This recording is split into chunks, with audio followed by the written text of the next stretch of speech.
Pesan menyentuh Ibu Brigadir Yosua untuk Vera Simanjuntak. Suasana mengharukan yang disertai isak tangis begitu kental terasa di rumah yang ditempati orang tua Brigadir Yosua. Suasana berurai air mata terjadi kala keluarga Vera Simanjuntak datang menemui keluarga Brigadir Yosua pada Sabtu 20 Agustus 2022 sore. Pada kesempatan itu, Rosti Simanjuntak, ibu dari Brigadir Yosua, menyampaikan kenangan saat bicara dengan Vera Simanjuntak, pacar Brigadir Yosua.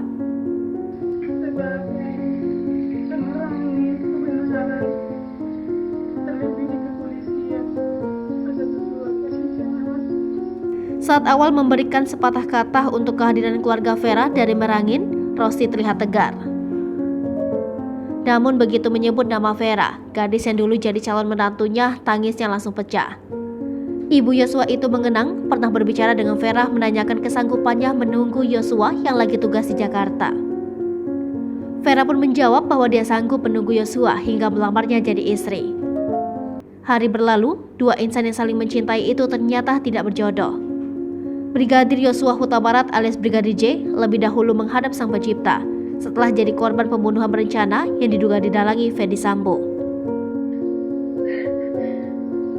Kini, Rosti Simanjuntak, ibu Brigadir Yosua, punya harapan agar Vera Simanjuntak segera menemukan jodohnya.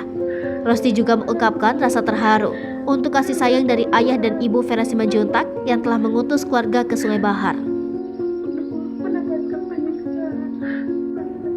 Kondisi terkini Vera Simanjuntak, pacar almarhum Brigadir Yosua, diungkap keluarganya saat datang ke Sungai Bahar. Keluarga Vera datang menemui keluarga Yosua untuk saling menguatkan. Kedua pihak sama-sama merasakan duka yang sangat mendalam. Saat mengucapkan kata-kata penghiburan, diungkap kondisi terkini Vera Simanjuntak saat ini. Seorang kerabat mengungkapkan kondisi Vera kini makin kurus. Dia mengatakan beberapa kali datang ke rumah Vera untuk mengajaknya ngobrol agar kesedihannya bisa berkurang.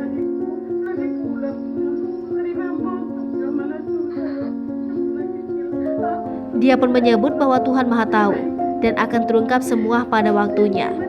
Ibu Yosua terlihat menangis risak mendengarkan kondisi terkini kekasih anaknya itu.